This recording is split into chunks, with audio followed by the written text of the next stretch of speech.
Hello guys, இப்போ நான் பார்க்க போகிற topic marketing strategy involve in each stage of process. அதாவதுனா நம்ம டிசிஷன் மேக்கிங் ப்ராசஸ் நம்ம 5 ஸ்டெப் பார்த்தோம். உங்களுக்கு தெரியும் ஓகேங்களா. அந்த need recognition, information search, evaluation of alternative, purchase decision, post purchase decision ஓகேங்களா. இந்த 5 ஸ்டெப் இருக்குது. இந்த 5 ஸ்டெப்பில் வந்து ஒரு ஸ்டெப்லேயும் இந்த மார்க்கெட்டிங் வந்து எப்படி மார்க்கெட்டிங் பண்ணுறாங்க, எப்படி வந்து பொருளை வந்து வைக்க ட்ரை பண்ணுறாங்க, மார்க்கெட்டிங் ஸ்ட்ராட்டஜி எப்படி இன்வால்வ் பண்ணுறாங்க பார்க்க போகிறோம் ஓகேங்களா.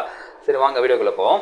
ஸோ ஃபஸ்ட் வந்து பார்த்தீங்கன்னா நீட் ரெகக்னேஷன் ஓகேங்களா. ஸோ நீட் ரெகக்னேஷன் பொறுத்தவரைக்கும் பார்த்தீங்கன்னா அந்த பொருள் வந்து நம்ம எவ்வளோ தேவை இருக்குன்னு சொல்லி ஸ்டார்டிங்லேயே பார்த்தோம் இல்லைங்களா. அந்த பொருளோட தேவை, ஸோ அந்த பொருளுக்கு தேவையை வச்சு எப்படி அங்கே அட்வர்டைஸ் பண்ணுறாங்க பார்த்தீங்கன்னா content marketing. So content marketing பொறுத்த வரைக்கும் என்னென்னு பார்த்தீங்கன்னா highlights common problem R needs for that your product ஓகேங்களா. காமனான ப்ராப்ளம் நீட் இருக்குன்னா அதை வச்சு அவங்க அட்வர்டைஸ் பண்ணுறது. ஃபார் எக்ஸாம்பிள் இப்போ வந்து ஒரு டேப் இருக்குது வச்சுங்களா. அந்த டேப் வந்து எல்லா தண்ணி ஓட்டி எல்லாத்தையும் அடிச்சுட்டு சொல்கிறாங்க ஓகேங்களா. அவங்க என்ன பண்ணுறாங்க, அவங்களோட காமன் ப்ராப்ளம் இந்த ப்ராடக்ட் வந்து எதுக்கு சொல்யூஷனாக இருக்கும் போதோ அந்த ப்ராப்ளத்தை வந்து அட்வர்டைஸ் பண்ணுறாங்க. ஒரு இடத்துல தண்ணி விட்டுருக்காங்க, அதை வந்து அந்த டேப் வச்சு அடைக்கிறாங்க, அந்த தண்ணி எடுத்து ஓகேங்களா. ஸோ அப்போ வந்து அந்த ப்ராப்ளத்தை வச்சு அவங்க அட்வர்டைஸ் பண்ணுறாங்க. ஓகே இதுதான் சரி பண்ணுறதுக்கு அப்படின்னு சொல்லிட்டு ஓகேங்களா. அது வந்து எப்படி தெரிவிக்கிறாங்க பார்த்தீங்கன்னா பிளாக் போஸ்ட், அதாவது வெப்சைட்டில் வந்து போஸ்ட் பண்ணுறது, அப்புறம் வீடியோஸ் மூலமாக, அப்புறம் சோஷியல் மீடியா கண்டென்ட், அதாவது சோஷியல் மீடியா கண்டென்ட்டாக பண்ணுறாங்க. அது மாதிரி பேசிட்டு இது மாதிரி நீங்கள் ஒட்டினீங்கன்னா தண்ணி வர சொல்லிட்டு அது மாதிரி அட்வர்டைஸ் பண்ணுறாங்க இல்லை. ஸோ அது மூலமாக வந்து கண்டென்ட் மார்க்கெட்டிங் பண்ணுறாங்க. அந்த ப்ராடக்ட் என்ன மோட்டிவோ அந்த மோட்டிவ் வந்து பர்ஃபெக்டாக பண்ணதுன்ற பட்சத்தில் அதை கண்டென்ட் மார்க்கெட்டிங்காக பண்ணுறாங்க உங்களுக்கு ப்ராப்ளத்துக்கான சொல்யூஷன் சொல்லிட்டு ஓகேங்களா. நெக்ஸ்ட் பார்த்தீங்கன்னா டார்கெட்டட் அட்வர்டைசிங். ஸோ டார்கெட் அட்வர்டைசிங்னா potential inter problem for that your product or service. அதாவது பார்த்தீங்கன்னா இப்போ ஒரு இடத்துல வந்து இந்த ப்ராப்ளம்னு தெரிஞ்சு போச்சு ஓகேங்களா. இப்போ வந்து பார்த்தீங்கன்னா மழை அதிகமாக பெய்கிற இடத்துல வந்து நிறைய மாதிரி இஷ்யூ என்ன இருக்குது. அது மாதிரின்ற பட்சத்தில் வந்து ஃபார் எக்ஸாம்பிள் சொல்லணும்னா மழை அதிகமாக பெய்யறது வந்து செவரெலாம் ரொம்ப தண்ணி வராது பிரச்சனை இருக்கிறதுல வந்து என்ன பண்ணுவாங்க பார்த்தீங்கன்னா அந்த சம் பெயிண்ட்ஸ் இருக்குது இல்லைங்களா. அது I don't know about that ஓகேங்களா. அந்த பெயிண்ட் வந்து நீங்கள் அடிங்க சொல்லுவாங்க ஓகேங்களா. அது நம்ம சைடு அதிகமாக சொல்ல மாட்டாங்க. இன்கேஸ் கேரளா சைடில் வந்து பார்த்தீங்கன்னா அதிகமாக ரெயின் பெய்யும் ஓகேங்களா. அந்த சைடில் வந்து அவங்க போய் அட்வைஸ் பண்ணால் அங்கே அதிகமாக சேல்ஸ் ஆகும் ஓகேங்களா. அந்த பொட்டன்ஷியல் டார்கெட்டட் ஆடியன்ஸ் இங்கே எதாவது தேவைப்படுறாங்க. இன்கேஸ் பார்த்தீங்கன்னா இதே வந்து பார்த்தீங்கன்னா நம்ம சென்னை சைடு பார்த்தீங்கன்னா நம்மளுக்கு வந்து மேக்ஸிமம் ஆஃப் பீரியட் வந்து பார்த்தீங்கன்னா வெயில் தான் இருக்கும் ஓகேங்களா. ஸோ அப்போ வெயில் அதிகமாக இருக்கிறது என்ன அதிகமாக சேல் ஆகும், ஏசி ஏர் கண்டிஷன் அதிகமாக சேல் பண்ணலாம் ஓகேங்களா. ஸோ அப்போ வந்து நம்ம பொட்டன்ஷியலாக நீட் இருக்கிறது வந்து அங்கே பொட்டன்ஷியலாக நீட் இருக்குது பட்சத்தில் அங்கே நம்ம சேல் பண்ணும்போது இன்னும் அதிகமாக சேல் ஆகும். அதை வந்து நீட் ரெகக்னேஷன், அது அவங்களுடைய தேவையை அறிஞ்சு அவங்களுக்கு தேவையை உண்டுபடுத்தி அந்த பொருளை விற்கிறாங்க ஓகேங்களா. அதான் நீட் ரெகக்னேஷன் சொல்லலாம். நெக்ஸ்ட் பார்த்தீங்கன்னா information search. So information search வந்து பார்த்தீங்கன்னா ஒரு பொருளை பற்றி இன்ஃபர்மேஷன் தரும்போது சர்ச் இன்ஜின் ஆப்டிமைசேஷன், அதாவது அந்த பொருளை பற்றி தேடினோடனே முதல்ல அந்த பொருளை பற்றி வர மாதிரி சர்ச் இன்ஜின் ஆப்டிமைஸ் பண்ணுறாங்க ஓகேங்களா. Find information about your product or service ஈஸியாக ஓகேங்களா.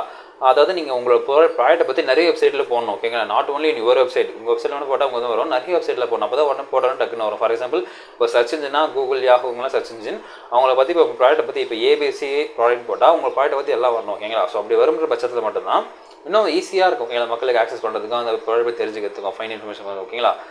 நெக்ஸ்ட் பார்த்தீங்கன்னா education content, detailed product information, user guides, FAQ help, இதெல்லாம் வந்து அவங்களோட வெப்சைட்டில் இருக்கணும் ஓகேங்களா. வெப்சைட்லேயோ இல்லை கைட் புக்ஸ்லேயோ இருக்கணும். அப்போ தான் பார்த்தீங்கன்னா அந்த பொருளை பற்றி அவங்க எப்படி யூஸ் பண்ணுறது, அது எப்படி அந்த பார்த்தீங்கன்னா பேசிக் தெரிஞ்சாலும் கற்றுக்கிறது எப்படி பார்த்தீங்கன்னா இந்த இன்ஃபர்மேஷன் சர்ச் மூலமாக இவங்க அந்த டீட்டெயிலை தெரிஞ்சு படித்து கற்றுப்பாங்க உங்கள் வெப்சைட்டில் ஓகேங்களா. நெக்ஸ்ட் பார்த்தீங்கன்னா கஸ்டமர் ரிவ்யூஸ் அண்ட் டெஸ்டிமோனியல்ஸ். இப்போ அவங்க கஸ்டமர் வெப்சைட்டில் போனாங்க, அதாவது அங்கே பிராண்ட் வெப்சைட்டில் போனீங்கன்னா அவங்க ஷோகேஸ் பண்ணுவாங்க இந்த பாசிட்டிவ் ரிவ்யூ. இப்போ வந்து 8 out of 8 பேர் வந்து 8 பேர் வந்து இந்த ப்ராடக்ட் யூஸ் பண்ணுறாங்க, இதில் வந்து பாசிட்டிவ் ரிவ்யூ எத்தனை பேர் கொடுத்துருக்காங்க, எல்லோரும் வந்து சூப்பர் குட், இது வந்து என் ப்ராப்ளத்தை சால்வ் பண்ணிச்சு அப்படிலாம் கொடுப்பாங்களா. ஸோ அதெல்லாம் வந்து சொல்கிறது தான் இந்த showcase of positives and testimonials பேசிக்காக சொல்கிறாங்க. நெக்ஸ்ட் பார்த்தீங்கன்னா எவல்யூஷன் ஆஃப் ஆல்டர்னேட்டிவ்ஸ். இந்த ஆல்டர்னேட்டிவ் எவல்யூஷன் பண்ணுறது வந்து இட்ஸ் ஒன் ஆஃப் மிக கான்செப்ட், ஒரு பெரிய கான்செப்ட் சொல்லலாம். எப்படி சொல்லலாம்னு பார்த்தீங்கன்னா அந்த டைம் தான் நம்ம வந்து எந்த ப்ராடக்ட் சூஸ் பண்ண போகிறோம் சொல்லிட்டு ஆல்டர்னேட் ப்ராடக்ட் கம்பேர் பண்ண போகிறோம் ஓகேங்களா. ஸோ ஃபஸ்ட்டு பார்த்தீங்கன்னா கம்பேரிசன் கைடு சொல்கிறாங்க. ஸோ கம்பேரிசன் கைடு பார்த்தீங்கன்னா பார்த்தீங்கன்னா இது வந்து consumer compare the product against the காம்படிட்டரோட ப்ராடக்ட்டை உங்கள் ப்ராடக்ட்டை வச்சு கம்பேர் பண்ண போகிறாங்க. அப்போ வந்து பார்த்தீங்கன்னா நம்ம பொருளை வந்து யூனிக்காக வச்சுருக்கோம், unique value and proportion.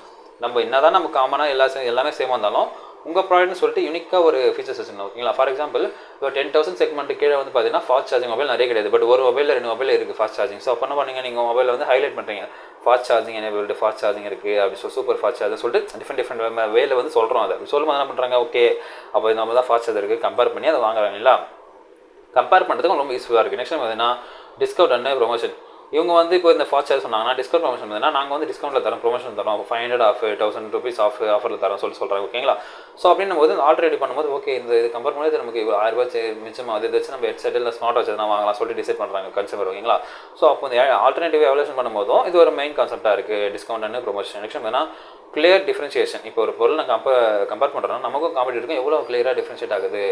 For example mobile எடுத்திங்கன்னா கேமராவா, டிஸ்பிளேவா, ஸோ லாட் ஆஃப் ஃபீச்சர்ஸ் இருக்குங்களா. ஸோ ஒரு ஃபீச்சர்ஸும் வந்து எவ்வளோ டிஃப்ரென்ஷியேட் ஆகுது நம்ம பார்க்கணும். அப்படி பார்க்கும்போது தான் நமக்கு இன்னும் கிளியராக அதை பற்றி தெரியுது. அந்த ப்ராடக்ட் வந்து நம்ம இது வாங்காமல் வாங்க சொல்கிறீங்களா, அது வந்து கொடுக்கணுன்றாங்க பிராண்டு.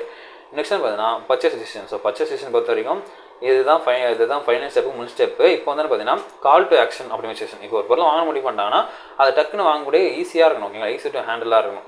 இப்போ போய் டக்குனு வெப்சைட்டில் பார்த்துட்டு டீட்டெயில்ஸ் பார்த்துட்டு அந்த ஆட் டு கார்ட் கொடுக்கணும், ஓகேங்களா. ஸோ ஆட் டு கார்ட் கொடுத்துட்டோம்னா ஓகே, நமக்கு அந்த வெப்சைட்டில் வந்து ஈஸியாக நம்ம கால் டு ஆக்ஷன் நம்ம ஈஸியாக ஆக்ஷன் பண்ண முடியுது, பொருள் வாங்கிறதுக்கு ஒரு செய்கை வந்து ஈஸியாக செய்ய முடியுது, ஓகேங்களா. நெக்ஸ்ட் வந்து பார்த்தீங்கன்னா கால் டு ஆக்ஷன் முடிஞ்சிச்சு. நெக்ஸ்ட் பார்த்தீங்கன்னா user friendly and check out process. இப்போ வந்து பார்த்தீங்கன்னா நான் ஆட் டு கார்ட் கொடுத்துட்டேன். இப்போ செக் அவுட் எப்படி பண்ண பார்த்தீங்கன்னா இப்போ கண்டிப்பாக அட்ரஸ் கேட்கும், அப்புறம் மொபைல் நம்பர், ஃபோன் நம்பர் கேட்கும். நெக்ஸ்ட் வந்து பேமெண்ட் பண்ண சொல்லணும், அப்புறம் பேமெண்ட் ஆகும், ஓகேங்களா. ஆர்டர் பிளேஸ் ஆகிடும், ஓகேங்களா. ஸோ இதுதான் பேசிக்கான concept user friendly check out process சொல்கிறாங்க. இது வந்து என்ன பார்த்தீங்கன்னா ஸ்ட்ரீம்லைன் தான் ப்ராசஸ். அதாவது பார்த்தீங்கன்னா இந்த மாதிரி யூசர் ஃப்ரெண்ட்லியாக இந்த ஈஸியாக பண்ணுறது வந்து ஸ்ட்ரீம்லைன் பண்ணணும். இப்போ பர்ச்சேசிங் ப்ராசஸை டக்கு முடிச்சுட்டு போகிற மாதிரி பண்ணணும். நம்ம வந்து டிலே பண்ணோட வெயிட் 5 minutes வெயிட் 10 minutes அப்படின்னு பார்த்தீங்கன்னா அப்படின்னா பேமெண்ட் வந்து சுற்றிட்டே லோட் ஆகிட்டு இருக்குது, இது மாதிரிலாம் இருக்கக்கூடாது அப்படி சொல்கிறாங்க, ஓகேங்களா.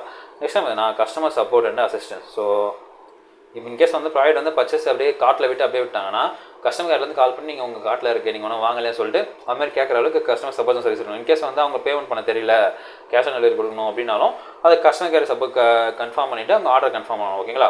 ஸோ இதுதான் வந்து இந்த பர்ச்சேஸ் டிசிஷனில் அவங்க பண்ணுற மார்க்கெட்டிங் ஸ்ட்ராட்டஜி நம்ம சொல்லலாம், ஓகேங்களா. நெக்ஸ்ட் பார்த்தீங்கன்னா போஸ்ட் பர்ச்சேஸ் எவாலுவேஷன். இப்போ போஸ்ட் பர்ச்சேஸ் இப்போ பொருளை வாங்கிட்ட போகிறோமோ அவங்கள அந்த பிராண்டை கான்டாக்ட் பண்ணணும், அவங்க பிராண்டை கூட அவங்க கான்டாக்ட் பார்த்தீங்கன்னா இப்போ தேங்க்யூ மெயில் அனுப்பலாம், ஓகேங்களா. தேங்க்யூ இமெயில்ஸ், நீங்கள் பொருளை வாங்கினதுக்கு நன்றி சொல்ல தேங்க்யூ மெயில்ஸ் அனுப்பதாயிடும். அப்புறம் வந்து உங்கள் ப்ராடக்ட் பற்றி ரிவ்யூஸை வந்து எங்களுக்கு சர்வே கொடுங்க, இந்த கொஸ்டின் ஆன்சர் பண்ணுங்கள் சொல்லிட்டு அந்த ப்ராடக்ட் பற்றி கேள்விகளுக்கு பதில் சொல்ல தரட்டும். இதெல்லாம் வந்து இந்த போஸ்ட் பர்ச்சேஸ் எவாலுவேஷன். ஒரு நிமிஷம் பார்த்தீங்கன்னா ஃபாலோ அப் கம்யூனிகேஷன். இன்கேஸ் அதை வந்து மெயின்டெனன்ஸ் பண்ணக்கூடிய பொருளாக இருந்துச்சுன்னா நீங்கள் வந்து 6 months ஒன்ஸ் மெயின்டெனன்ஸ் பண்ணுங்கள். அப்படிலாம் வந்து நீங்கள் இந்த ப்ராடக்ட் வரணும் ஆக்சஸ் வாங்கினா எங்கள் கிட்டே வாங்கிடுங்க அப்படின்னு சொல்லி ஃபாலோ பண்ணுறாங்க, ஓகேங்களா. ஃபாலோ கம்யூனிகேஷன் பண்ணும்போது அவங்களும் அந்த பொருள் தேவைப்பட்டால் அங்கேயே வாங்கிறாங்க, ஓகேங்களா.